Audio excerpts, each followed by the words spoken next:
Bom, irmãos, a gente vai dar sequência na nossa exposição do Evangelho de Mateus. Vou pedir para os irmãos abrirem suas Bíblias no capítulo 25 do Evangelho de Mateus, e a gente vai ler do verso 14 até o verso 30.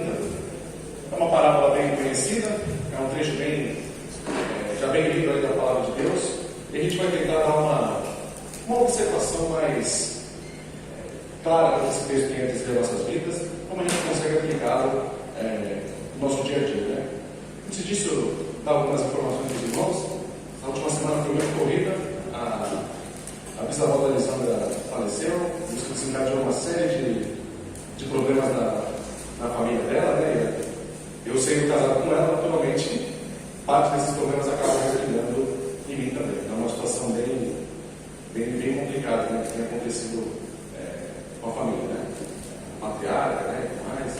Então, bastante coisa aí tem acontecido. Ontem eu estive pregando no grupo de jovens da Igreja Batista do Marapé, fui chamado para estar pregando lá. E é isso. Talvez tenha acontecido o que aconteceu essa semana. Se cabe um pedido de oração, peço que os irmãos estejam orando pela nossa família, né? Os irmãos têm acompanhado um pouco dos nossos dramas aí em relação ao carro, ao trabalho, as dificuldades que têm acontecido.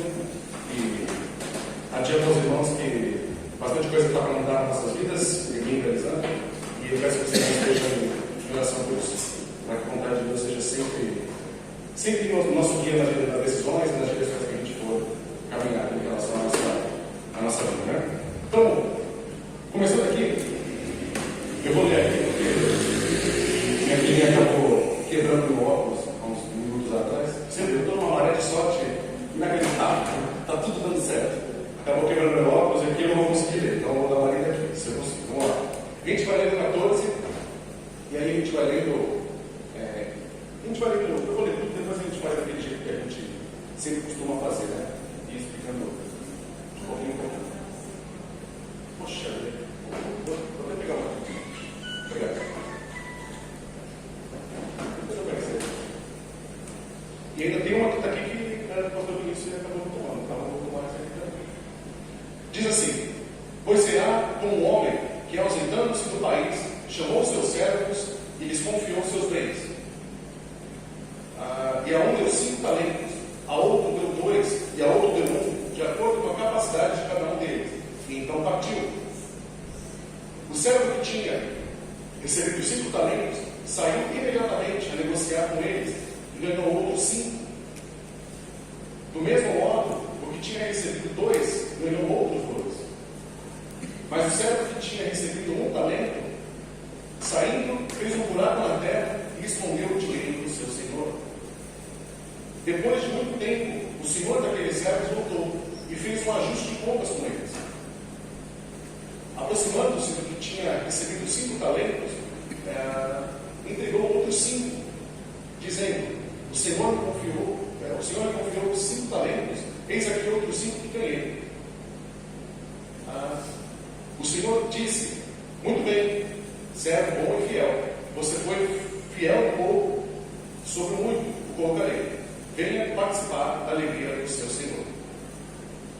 E, aproximando-se do que tinha recebido 2 talentos, disse: o senhor me confiou 2 talentos, eis aqui outros 2 que ganhei. Então o senhor disse: muito bem, servo bom e fiel, você foi fiel um pouco, sobre muito o colocarei. Venha participar da alegria do seu senhor. Chegando, por fim, o que tinha recebido apenas 1 talento, disse, sabendo que o senhor é um homem severo, que colhe onde não plantou, e ajunta onde não espalhou, fiquei com medo e escondi o seu talento na terra, e aqui está o que é seu. Mas o senhor respondeu: servo mau e preguiçoso, você sabe que eu colho onde não plantei e ajunto onde não espalhei? Então você devia ter entregado o meu dinheiro aos banqueiros, e quando eu voltar recebia com juros o que é meu. Portanto, tirem ele o talento e deem ao que tem 10. Porque a todo aquele que tem, mais será dado, e aquele que tem abundância, terá em abundância. Mas o que não tem, até o que eles têm será tirado. Quanto ao servo inútil, lance-o para fora, as trevas. Ali haverá choro dia de Deus. Então vocês percebam que Jesus está falando de uma situação normal ali no dia a dia deles, mas ele está explicando o reino de Deus através dessa parábola. A gente consegue dividir essa parábola em 4 partes. A primeira parte está no versículo 14 e 15, e eu vou chamar essa parte de repartição. O Senhor, dono de uma grande terra, ele decide que ele vai viajar, ele vai partir, só que ele tem muito dinheiro, ele tem muitos bens, e ele decide que, como ele não pode carregar consigo os seus bens, ele decide repartir entre os seus servos para que eles tomassem conta do dinheiro que era dele. Isso é uma grande honra. Isso é algo muito difícil de acontecer, principalmente porque a gente está falando aqui, aí no versículo 15, coloca no 15, por favor. Ele está dizendo que entregou 5 talentos para um, 2 talentos para outro e 1 talento para um só. Um acabou recebendo 1 talento só. Essa passagem, ela é muito falada em tons de talento, no sentido literal da coisa, né? Os seus talentos, os seus dons, as suas capacidades. Só que o texto não está falando disso. Não somente disso. O texto está falando de tudo aquilo que o Senhor te dá e confia a você. E o que você tem feito com aquilo que o Senhor te deu. Isso não são só talentos. Até porque se fosse eu estaria perdido, porque eu não sei cantar, eu não sei tocar. Né? Então é complicado se fosse nesse sentido. O que o texto parece indicar é que todas as coisas que nós temos são dadas por Deus a nós. O texto fala então sobre um assunto que se chama mordomia. Aquela mordomia que começou lá no Jardim do Éden, quando Deus determinou que Adão deveria cuidar do jardim, que era de Deus, mas Adão tinha que tomar conta. Da mesma forma acontece com a nossa vida, nosso dinheiro, nossos bens, nossos filhos, por que não? Tudo aquilo que foi confiado a nós, tudo aquilo que Deus nos deu, precisa ser usado para a glória de Deus. Senão nós não estamos servindo. Já adiantei muito do que vai ser dito daqui para frente, mas é bom a gente já ter isso bem. Vamos pensar um pouco nesse contexto aqui. Esse homem, esse dono, o grande dono de terra, está dividindo os seus talentos. O que é um talento? O talento, ele corresponde a uns 6.000 denários. Poxa, não ajudou muito agora, né? Porque um talento corresponde a 6.000 denários. Mas um denário corresponde a um dia de trabalho. Um dia de trabalho, você ganhava um denário. Então, naturalmente, o salário mínimo, né, você pode dizer assim, nessa época, era de 30 denários. Então, você trabalhava, né, de repente, 25 dias. Naquela época não tinha essa coisa muito de folgar no sábado, no domingo. Então, eu trabalharia, se fosse no meu caso, trabalharia todos os dias. Aí receberia 30 denários, certinho. Então, você imagina uma moeda, que é um talento, que nem era uma moeda, né, era uma peça de... Era um pedaço de prata que pesava cerca de 25 a 30 quilos. É isso que era o talento. Né? E esse talento equivalia a 6.000 denários. Mais de 10 anos de trabalho. Bem mais. 10, 15 anos de trabalho. Um talento valeria. Ou seja, esse homem era muito rico. E ele confiou a cada um dos seus servos parte da sua riqueza.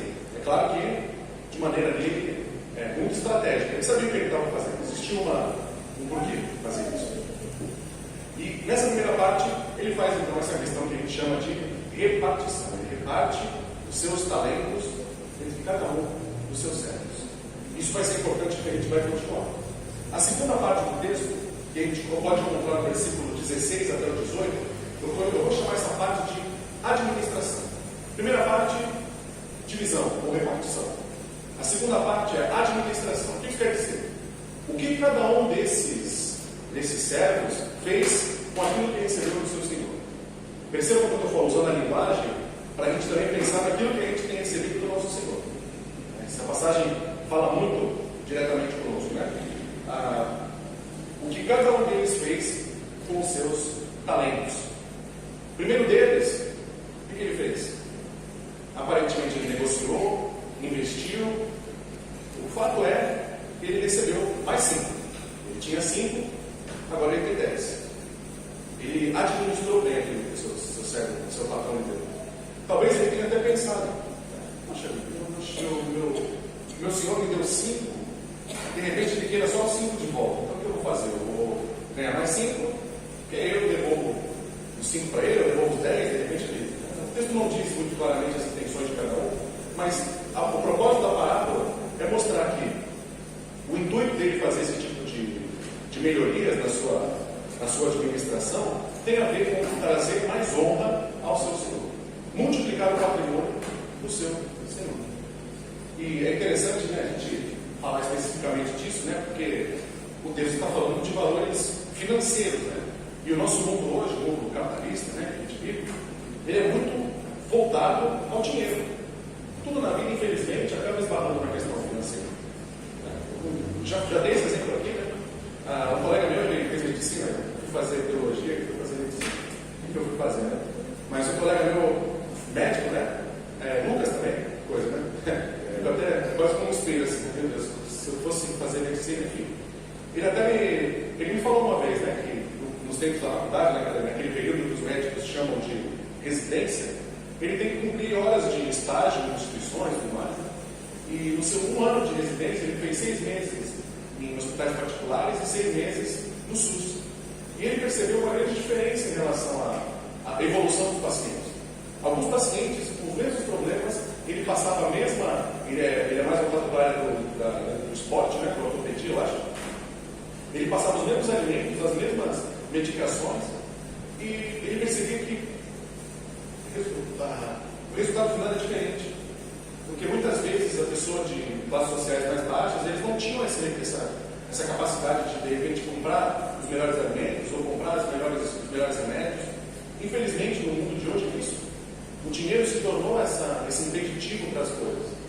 Isso é muito faz a gente pensar muito, né? E o que esse texto está mostrando aqui é que esse servo que aplicou esses 5 e recebeu aí os juros desses 5, era uma pessoa muito, aparentemente, sabia lidar com essas questões, né? A gente vai falar mais disso no fim, mas vou dar um outro exemplo. Tem um outro amigo meu, que ele tem muito amigo, né? Não sei, eu falo amigo aqui, mas é colega, né? Amigo, eu devo ter uns 2 assim que eu chamo de amigo assim, né? Mas ele gosta muito dessa coisa de investir na bolsa de valores, né? Aplica o dinheiro numa poupança, joga no fundo imobiliário, isso aqui, então faz tudo um malabarismo para ganhar mais dinheiro. Só que eu percebo que o cara não vive, ele vive para isso. Ele é preocupado com isso. Ele fica acordado querendo saber onde está, que ação está valendo mais, qual é a hora de comprar, qual é a hora de vender, onde aplico o meu dinheiro, onde tiro, onde coloco. E ele é esforçado, né? Só que ele é rico também, né? Só que eu penso, poxa, às vezes é melhor você não. Meu Deus, uma preocupação com essas coisas, ele fica toda hora tirando dinheiro do lugar, colocando em outro, fazendo, movimentando, articulando. Dá trabalho. Só que esse servo ali aparentemente fez isso. Se empenhou, trabalhou para que esse dinheiro trouxesse algum lucro. E assim fez também o segundo. O segundo fez a mesma coisa. Do mesmo modo que tinha recebido 2, pegou outros 2. Fez a mesma coisa. O seu senhor lhe deu 2 talentos. Ele viu ali uma oportunidade de conseguir mais 2, né? Talvez investindo, aplicando. Vai saber. Ou ele até perguntou para o primeiro: cara, e aí, o que você fez? Vou fazer também. E ele conseguiu outros 2. Mas, o que mostra aqui é que o terceiro, ele acabou tomando uma atitude precipitada. Mas precipitada no mau sentido da palavra. Uma atitude preguiçosa. Talvez por não querer ter o trabalho que os 2 primeiros tiveram. Talvez por não querer correr, por não querer se preocupar demais. Ele acabou tomando a decisão mais fácil. Ou a decisão mais que lhe traria menos problemas. Já que eu não sei mexer com isso, já que eu não quero perder meu sono, eu não quero ficar preocupado com as ações, eu não quero ficar preocupado com o dinheiro, simplesmente eu vou cavar um buraco e enterrar esse talento, porque aí quando meu patrão voltar, vai estar do jeito que ele me entregou. Ele se sentiu muito inteligente fazendo isso. Muitas vezes a gente também, nós nos sentimos inteligentes fazendo isso. Às vezes Deus nos confia as coisas, Deus nos dá as bênçãos, né? No sentido de Deus às vezes te dá vou dar um exemplo que acontecia muito, né? Às vezes Deus, o irmão, ele ora pedindo um carro, Deus me dá um carro porque eu gosto de dar todos os irmãos na minha igreja, eu vou levar todo mundo para casa, eu vou fazer acontecer. E de repente, quando ele recebe esse talento, né, essa bênção dada por Deus, ele faz como esse servo que diz: não, eu vou deixar guardado, eu não vou usar, eu vou deixar do jeito que está. Nós fazemos isso. Os nossos recursos, os nossos bens, nós esquecemos que quem nos dá tudo é Deus. E por isso a gente acha que a gente tem que ficar acumulando coisas aqui na terra, acumulando, aplicando, investindo para ganhar mais para nós mesmos. Quando na verdade nós temos que fazer as coisas de maneira a glorificar mais a Deus. Sempre pensando na glória de Deus. Uma das questões que a gente pensa em questão de mordomia, a gente pode ver até na nossa igreja. O ar-condicionado, por exemplo. Parece que a igreja, né, quem olha vai pensar: comprou porque é luxo, comprou porque é. Mas isso é mordomia. É uma utilização de um recurso que Deus deu para o conforto das pessoas aqui. É uma utilização saudável de um recurso que Deus deu. É uma boa mordomia daquilo que Deus entregou nas nossas mãos. E nós temos que fazer isso não só nas questões da igreja, mas em todas as questões da nossa vida. Aquilo que Deus tem nos dado precisa ser usado para a sua glória. Nós não podemos, de forma alguma, esquecer que tudo que temos é dado por Deus. Nós somos administradores do jardim de Deus. Você recebe seu leite, você recebe seu extrato aí, de repente você vê: poxa, meu Deus, que conta bancária abençoada. A minha não, a minha é uma conta bancária cebola. Olha e chora. Cortou, chorou. Mas se você olhar para a sua conta bancária e você fica feliz, você olha: eu sou, meu Deus, está tudo muito bom. Lembre-se, não é seu. Deus te deu. Você tem que administrar aquilo que Ele deu. Você está cuidando de algo que, se não fosse por Deus, você, em hipótese alguma, teria. Assim como esses trabalhadores aqui. Eles não teriam esses talentos se o seu Senhor não tivesse lhes dado.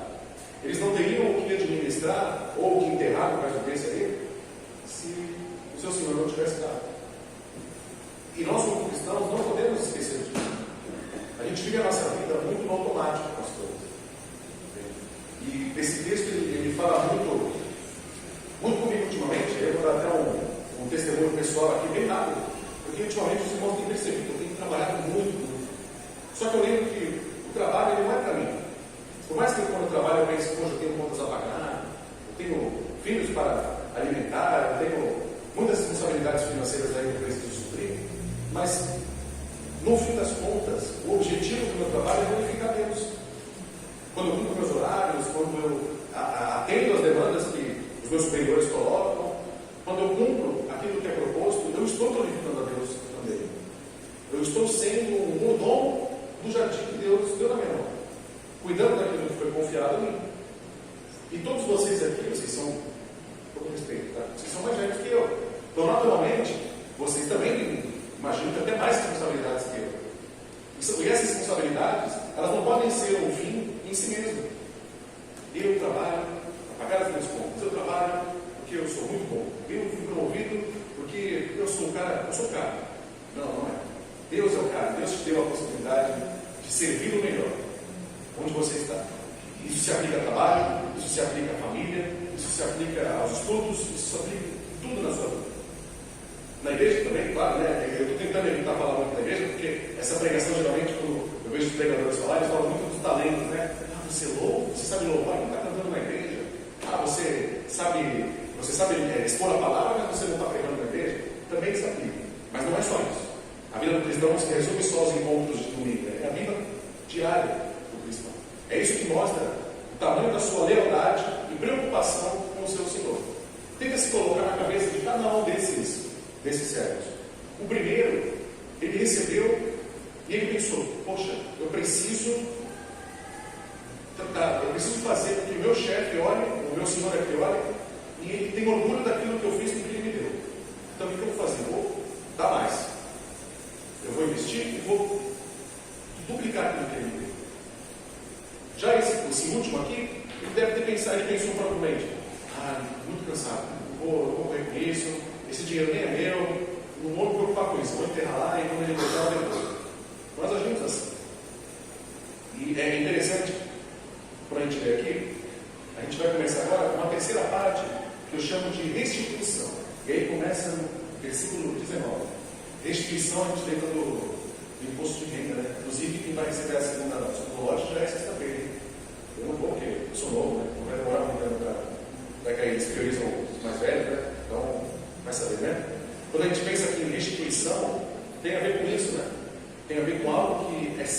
por direito. É algo que você fez e vai receber algo em troca.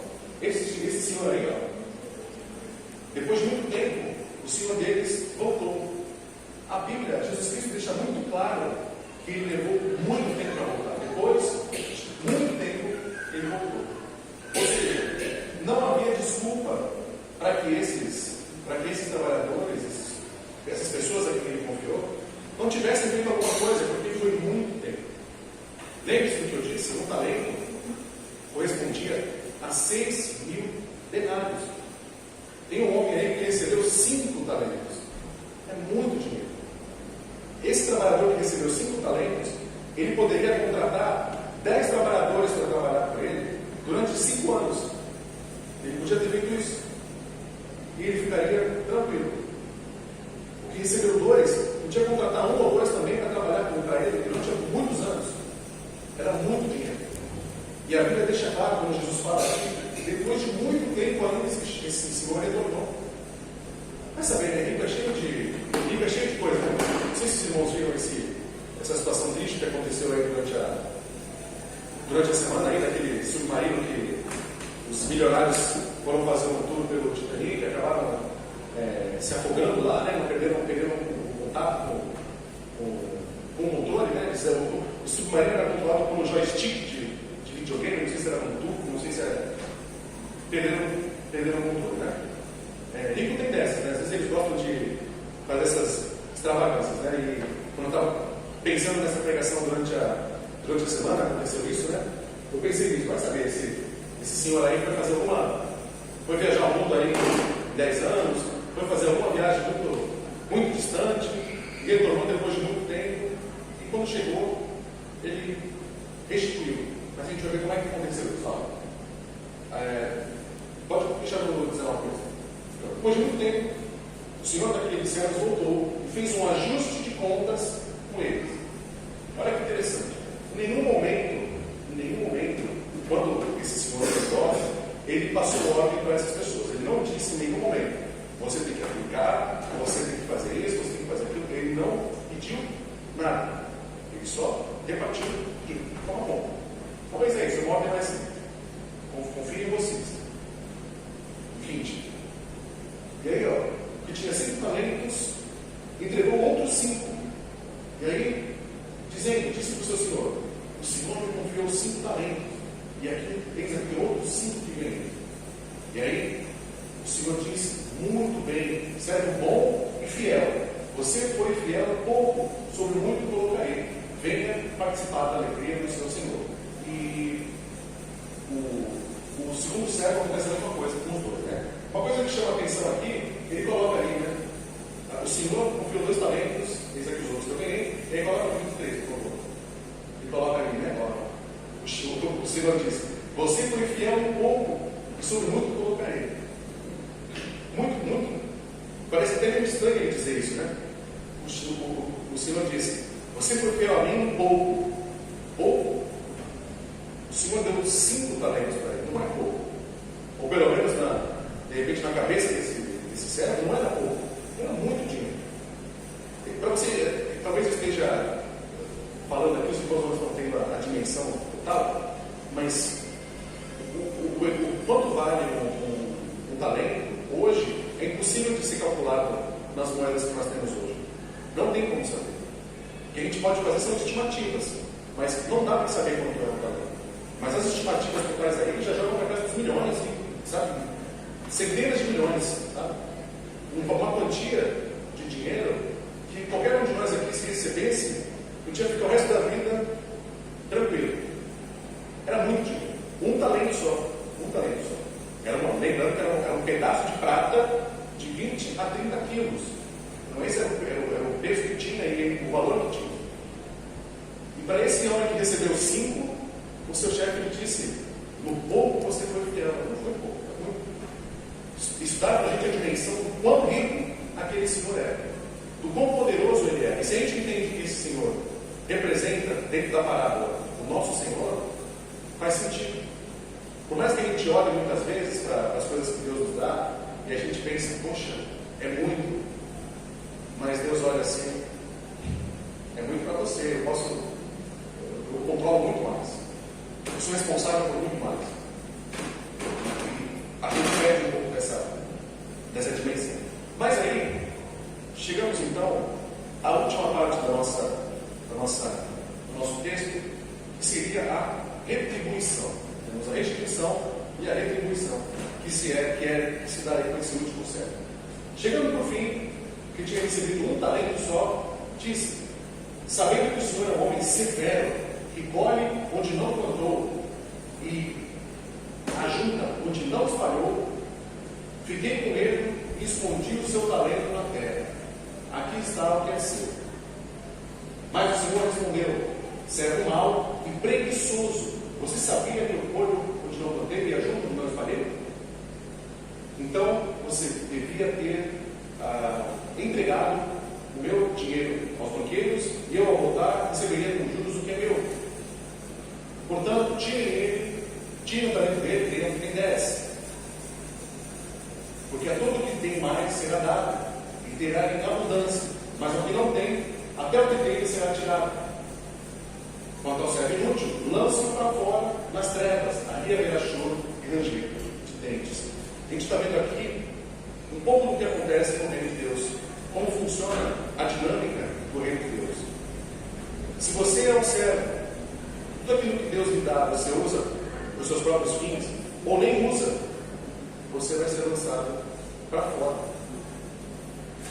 Se você ganha as coisas, ou você recebe as bênçãos de Deus, isso não te faz ter o mínimo de gratidão, o mínimo de vontade de querer colocar isso à disposição do seu Senhor, ou multiplicar isso que você recebe para a glória de Deus, você não está sendo fiel a Deus. Você está sendo esse servo que ele chama de preguiçoso. Porque é isso que esse último servo foi. Ele foi preguiçoso. Ele não quis se preocupar em trabalhar, multiplicar. Ele não quis. Ele fez aquilo que era mais fácil. Simplesmente recebi o talento, eu vou enterrar e é isso. Muito fácil. E tentando fugir aqui do trem 3, muitas vezes nós enterramos nossos talentos. Nós enterramos aquilo que Deus nos deu.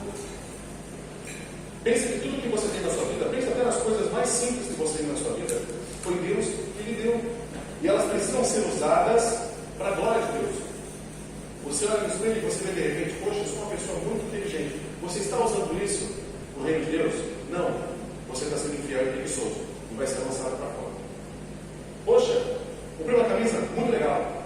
Beleza. Você glorifica Deus por isso? Você agradece sabendo que vou usar isso de maneira sensata, vou usar de maneira apropriada? Tudo que nós temos na nossa vida deve ser feito com esse intuito. Tudo que nós recebemos, seja de material, seja de dons mesmo, talentos, precisamos usar para fazer a vontade de Deus. Nós não podemos ser esse último servo aí que recebe a confiança do seu Senhor, mas não se preocupa em agradar, não se preocupa em usar aquilo que recebeu no trabalho do seu Senhor. Todos nós aqui, eu digo sem medo de estar cometendo algum erro aqui, todos vocês cristãos, nascidos de novo, são chamados a servir a Deus. São chamados para alguma atividade na igreja, alguma atividade fora da igreja, mas relacionadas ao reino de Deus. Obviamente que na nossa vida secular, não gosto de usar muito esse termo, mas óbvio que na nossa vida fora da igreja, nós temos responsabilidades também.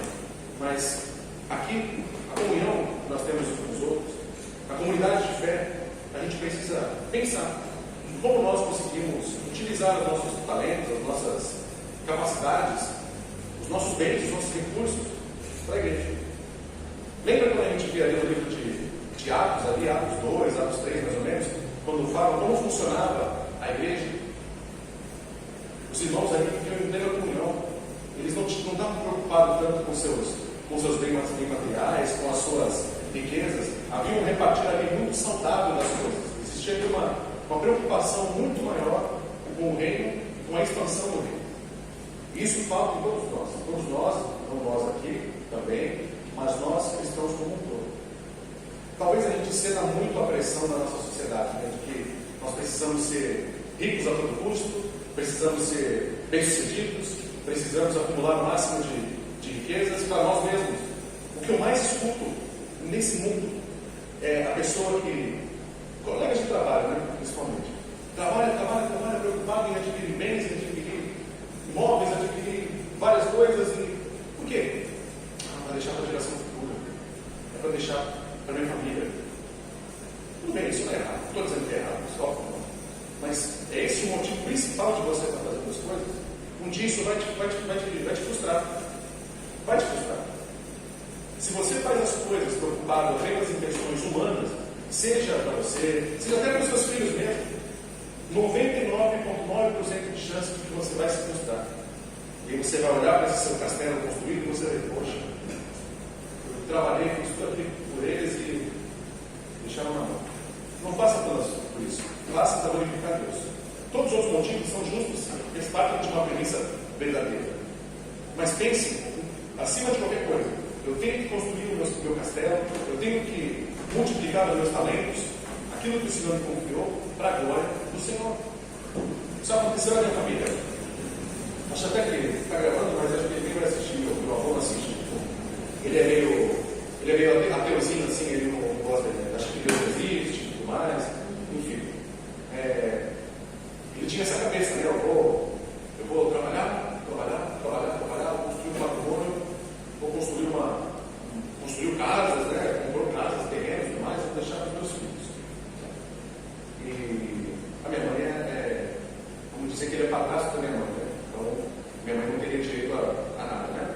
Seus dois filhos biológicos praticamente o traíram inúmeras vezes, situações aqui que são até meio delicadas de citar, mas são filhos, eu digo aqui, afirmando, tirando os personagens bíblicos aí que a gente vê, talvez sejam os piores filhos que eu já vi uma pessoa ter na vida, pessoas assim, que não dá nem para acreditar o quanto elas conseguem ser perversas com o próprio pai, e aí ele fica nessa frustração, poxa, trabalhei, comprei várias casas, deixei uma casa para cada um, deixei uma poupança do tamanho dos Josué lá para eles desfrutarem aí quando eu falecer, paguei um seguro aí para eles sempre terem dinheiro, e eles sempre estão aprontando comigo. E aí você vê como é frágil a cabeça, como é frágil a gente construir as nossas coisas pensando apenas em razões humanas. Pensa se ele tivesse construído tudo isso. Não, eu vou deixar para os meus filhos sim. Mas a razão disso é para glorificar Deus. É porque Deus me deu, e eu acredito que o certo é isso. Deus me confiou na minha mão, então eu vou prover, eu vou cuidar das pessoas que estão comigo, independente do que acontecer, é para a glória de Deus. Então, pode ser que ele se frustrasse da mesma forma, mas sem dúvida seria uma frustração menor. E é por isso que a gente tem que se preocupar com isso. Você está lá trabalhando, você está lá estudando, está fazendo as suas coisas. Não, eu vou fazer porque eu quero ganhar mais. Eu vou fazer porque eu quero comprar tal coisa. Eu quero ir para a Disney. Sei lá. Eu quero pegar um submarino e conhecer o Titanic. Não sei. Não faça pensando nisso. Faça pensando. Como eu vou glorificar Deus melhor?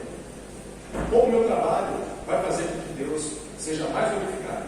Como as pessoas à minha volta vão perceber que eu sou filho de Deus através do meu trabalho, através do meu esforço, da minha honestidade, da minha dedicação. Que a gente se lembre que a gente está nesse mundo, nós não somos daqui, né? Pertencemos a uma outra nação, mas nós estamos aqui, de passagem, é claro. Nós não somos daqui, e a gente não vai passar a eternidade aqui, mas a gente está passando por aqui. E é importante que essa passagem, esse tempo em que nós estamos aqui, seja feito da forma que mais glorifique a Deus.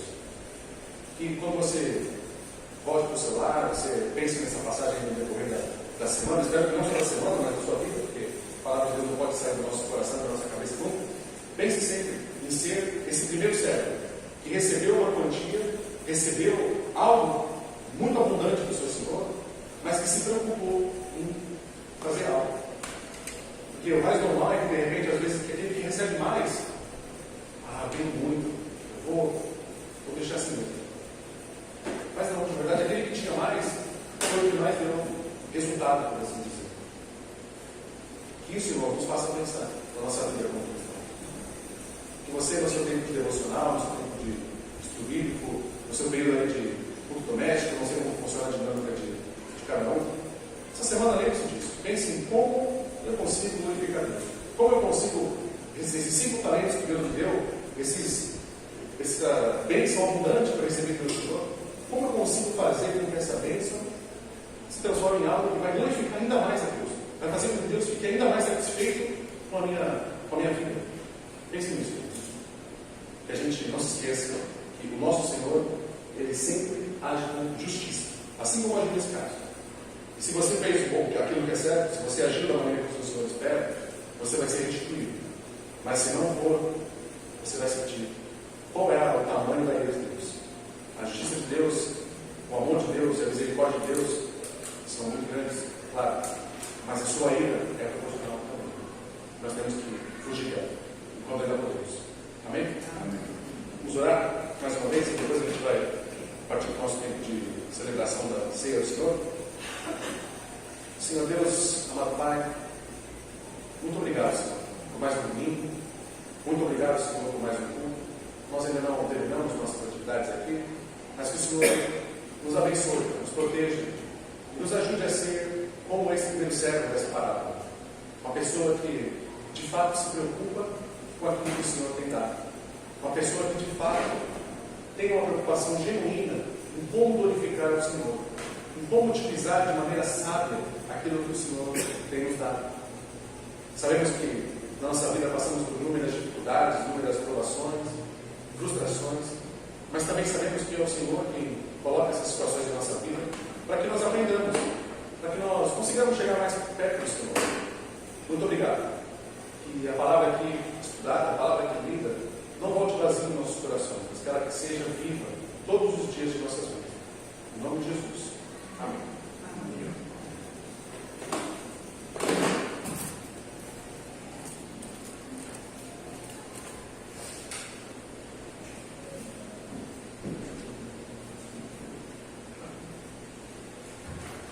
Amém. Vamos para o nosso momento da ceia. Chama a Osmar, essa menina, para ajudar a servir. Chama o louvor também para se posicionar. O momento da ceia, como a gente sempre fala, é um momento de celebração da morte de Jesus. É um momento triste porque Jesus teve de morrer. Mas é um momento alegre porque Ele morreu em nosso lugar. E por isso a gente não precisa passar pela morte. Mas nós já estamos na vida com Ele por toda a eternidade. Amém? E a gente vai ler agora a passagem para a Severina e depois vamos distribuir. Mateus 26, 26. Diz assim: Quando comia, Jesus tomou o pão e, abençoando-o, partiu e o deu aos discípulos e disse: Tomai e comei, isto é o meu corpo. E tomando o cálice, dando graça, deu-lhe dizendo: Bebei deles todos, porque isto é o meu sangue, o sangue do Novo Testamento, que é derramado por muitos para a remissão dos pecados. E digo-vos que, desde agora, não bebereis deste fruto da vide, até aquele dia em que eu beba de novo convosco no reino de meu Pai. Então, e tendo cantado o hino, saiu para o mundo das oliveiras. Amém. A gente convida a todos aqueles que estão em plena comunhão com Deus, com a sua igreja, que confessa o Senhor Jesus como o seu único suficiente Salvador para participar com a gente nesse momento. Amém? Enquanto a gente canta, você pode pegar os elementos e esperar.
gente participar aqui juntos, queria fazer a leitura de um texto também importante a respeito da ceia do Senhor.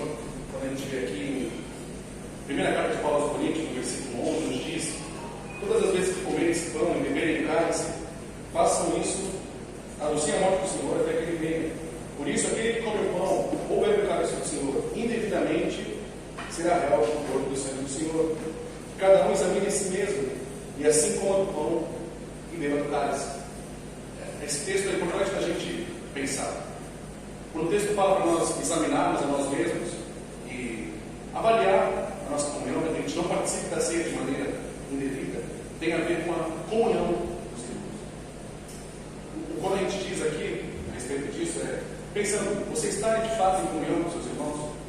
Você tem alguma queixa, tem alguma situação com algum outro irmão que impede essa comunhão de acontecer? Se tem, resolva. Se tem, converse. Porque senão você vai estar tomando a ceia de forma indevida. O corpo de Cristo sofre com isso. E por isso a ceia é tão importante. Ela faz a gente lembrar que nós somos um corpo. Apesar das nossas diferenças, dos nossos problemas, né? Como todo igreja tem, mal. Mas pense nisso. Pense em como você pode ajudar essa comunhão dos irmãos de acontecer. E o primeiro elemento da nossa comunhão é o pão. Aqui representando o corpo de Cristo. E segundo a palavra de Deus, o pão não é o corpo de Cristo no sentido literal, mas ele representa e deve nos fazer lembrar do sacrifício de Cristo na cruz. Quando a gente come desse pão de maneira conjunta aqui, a gente se lembra que nós só estamos aqui porque houve um grande sacrifício feito por nós. Então, vamos comer todos juntos.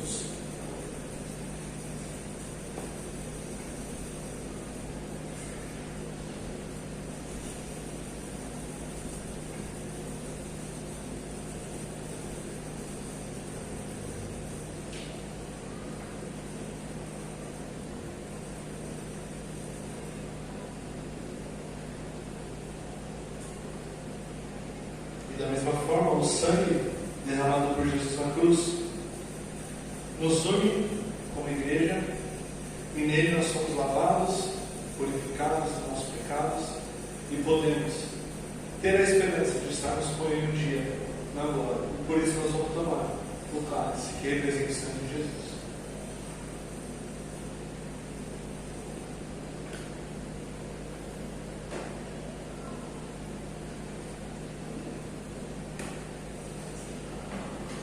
Pai, mais uma vez em tua presença, te pedimos que o Senhor esteja conosco. Somos gratos, Pai, pela tua ceia. Somos gratos porque o Senhor nos deu esse símbolo para que nós possamos sempre lembrar do seu sacrifício. Que essa celebração não seja apenas algo ritualístico que a gente faça aqui, apenas algo automático, algo que a gente faz porque todos os crentes fazem, mas que seja algo feito de fato, entendendo a dimensão disso, a dimensão espiritual que é fazer parte do corpo de Cristo, a importância que tem ser membro do corpo de Cristo, fazer parte desse corpo comprado de maneira tão dura pelo teu sangue, pelo teu corpo, de maneira tão difícil, de maneira tão dolorosa. É por isso que nós estamos aqui hoje. Te damos glória, te damos graça, porque não merecíamos esse sacrifício, não merecíamos tamanha dor e tamanho sofrimento. Sabemos que essa dor e esse sofrimento não eram destinadas a nós, mas o Senhor, em sua graça e sua misericórdia, enviou o teu Filho Jesus, para que então sofresse essas dores por nós, para que hoje nós pudéssemos estar aqui relembrando esse grande dia, um dia de dor, um dia de tormento, um dia de sofrimento, mas um dia de redenção, um dia em que nós somos ligados da ira do Senhor. Muito obrigado, te agradecemos, em nome de Jesus, amém.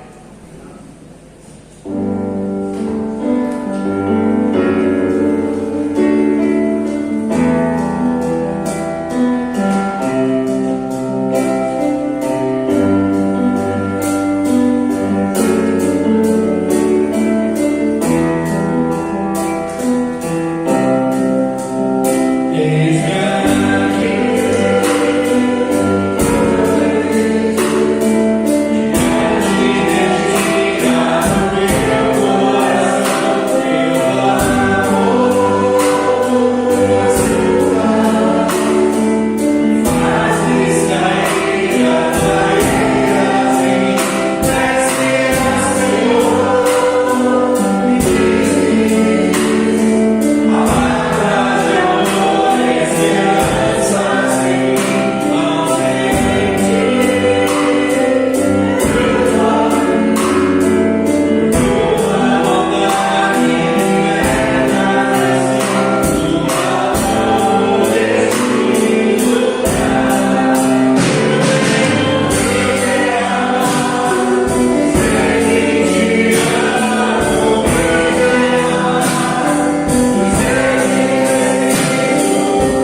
esteja com todos nós e todo o povo de Deus espalhado por toda a nossa terra. Amém.